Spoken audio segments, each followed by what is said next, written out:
ನಮಸ್ಕಾರ ಸ್ನೇಹಿತರೆ ನೀವು ಕೂಡ ರೈತರಾಗಿದ್ದರೆ ನಿಮಗೆ ಕೇಂದ್ರ ಸರ್ಕಾರದಿಂದ ಗುಡ್ ನ್ಯೂಸ್ ಬಂದಿದೆ. ಹೌದು, ಕೇಂದ್ರ ಸರ್ಕಾರ ಈಗ ದೇಶದ ರೈತರ ಸುಮಾರು 2 ಲಕ್ಷ ರೂಪಾಯಿಗಳ ಸಾಲವನ್ನು ಮನ್ನಾ ಮಾಡಲು ಮುಂದಾಗಿದೆ. ಸ್ನೇಹಿತರೆ, ನಮ್ಮ ದೇಶದ ಬೆನ್ನೆಲುಬು ರೈತ ಅನ್ನೋದು ನಿಮಗೆಲ್ಲರಿಗೂ ಕೂಡ ಗೊತ್ತೇ ಇದೆ. ಆದರೆ ಅನೇಕ ನೈಸರ್ಗಿಕ ವಿಕೋಪಗಳು ಮತ್ತು ಬೆಳೆ ವೈಫಲ್ಯದ ಕಾರಣ ರೈತ ಸಾಕಷ್ಟು ನಷ್ಟವನ್ನು ಅನುಭವಿಸುತ್ತಿದ್ದಾನೆ. ಇನ್ನು ನೈಸರ್ಗಿಕ ವಿಕೋಪಗಳ ಕಾರಣ ನಷ್ಟವನ್ನು ಅನುಭವಿಸುತ್ತಿರುವ ರೈತರಿಗೆ ಪರಿಹಾರವನ್ನು ನೀಡುವ ಉದ್ದೇಶದಿಂದ ಕೇಂದ್ರ ಸರ್ಕಾರ ಆಗಾಗ ಅನೇಕ ಯೋಜನೆಗಳನ್ನು ಜಾರಿಗೆ ತರುತ್ತೆ. ಈ ನಡುವೆ ನಷ್ಟವನ್ನು ಅನುಭವಿಸುತ್ತಿರುವ ರೈತರಿಗೆ ಕೇಂದ್ರ ಸರ್ಕಾರ ಈಗ ಸಾಲ ಮನ್ನಾ ಮಾಡುವ ಯೋಜನೆಯನ್ನು ಜಾರಿಗೆ ತಂದಿದೆ. ಹೌದು ಸ್ನೇಹಿತರೆ, ಯಾವ ರೈತ ಕಿಸಾನ್ ಕ್ರೆಡಿಟ್ ಕಾರ್ಡನ್ನು ಹೊಂದಿರುತ್ತಾನೋ ಆ ರೈತನಿಗೆ ಈಗ ಕೇಂದ್ರ ಸರ್ಕಾರ ಬಹುದೊಡ್ಡ ಗುಡ್ ನ್ಯೂಸ್ ಅನ್ನು ನೀಡಿದೆ. ಈ ನಡುವೆ ಕೇಂದ್ರ ಸರ್ಕಾರ ಒಂದು ಪಟ್ಟಿಯನ್ನು ಬಿಡುಗಡೆ ಮಾಡಿದ್ದು, ಆ ಪಟ್ಟಿಯಲ್ಲಿ ನಿಮ್ಮ ಹೆಸರು ಕೂಡ ಇದ್ದರೆ ನೀವು ಕೇಂದ್ರ ಸರ್ಕಾರದಿಂದ ಸುಮಾರು 2 ಲಕ್ಷ ರೂಪಾಯಿ ತನಕ ಸಾಲ ಮನ್ನಾವನ್ನು ಪಡೆದುಕೊಳ್ಳಬಹುದು. ಕೇಂದ್ರ ಸರ್ಕಾರ ಹಲವು ಸಮಯಗಳ ಹಿಂದೆ ಈ ಕಿಸಾನ್ ಕ್ರೆಡಿಟ್ ಕಾರ್ಡ್ ಅನ್ನುವ ಯೋಜನೆಯನ್ನು ಜಾರಿಗೆ ತಂದಿತ್ತು.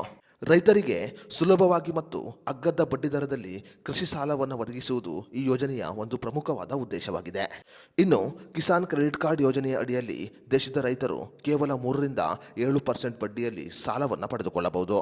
ಕಿಸಾನ್ ಕ್ರೆಡಿಟ್ ಕಾರ್ಡಿನ ಸಹಾಯದಿಂದ ದೇಶದ ರೈತರು ಬೀಜಗಳು, ರಸಗೊಬ್ಬರಗಳು, ಕೀಟನಾಶಕಗಳು, ಡೀಸೆಲ್, ನೀರಾವರಿ ಮತ್ತು ಟ್ರ್ಯಾಕ್ಟರ್ನಂತಹ ಅನೇಕ ವಸ್ತುಗಳನ್ನು ಖರೀದಿ ಮಾಡಬಹುದು. ಕೆಲವು ಬಿಕ್ಕಟ್ಟಿನ ಸಮಯದಲ್ಲಿ ದೇಶದ ರೈತರಿಗೆ ಸಾಲವನ್ನು ಮನ್ನಾ ಮಾಡಲು ಸಾಧ್ಯವಾಗುವುದಿಲ್ಲ. ಆ ಸಮಯದಲ್ಲಿ ಕಿಸಾನ್ ಕ್ರೆಡಿಟ್ ಕಾರ್ಡ್ ಯೋಜನೆಯ ಅಡಿಯಲ್ಲಿ ಕೇಂದ್ರ ಸರ್ಕಾರ ಸಾಲ ಮನ್ನಾ ಯೋಜನೆಯನ್ನು ಘೋಷಣೆ ಮಾಡುತ್ತೆ.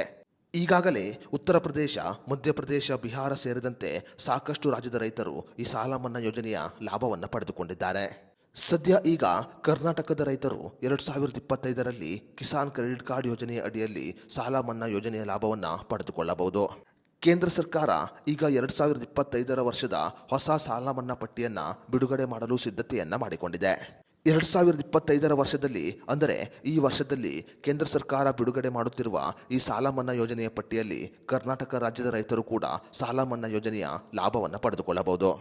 ಕೇಂದ್ರ ಸರ್ಕಾರ ಬಿಡುಗಡೆ ಮಾಡುವ ಈ ಸಾಲ ಮನ್ನಾ ಪಟ್ಟಿಯಲ್ಲಿ ಯಾರ ಹೆಸರು ಇರುತ್ತದೆಯೋ ಅವರು ಸಂಬಂಧಪಟ್ಟ ಬ್ಯಾಂಕಿನಿಂದ ಮಾಹಿತಿಯನ್ನು ಸ್ವೀಕಾರ ಮಾಡುತ್ತಾರೆ.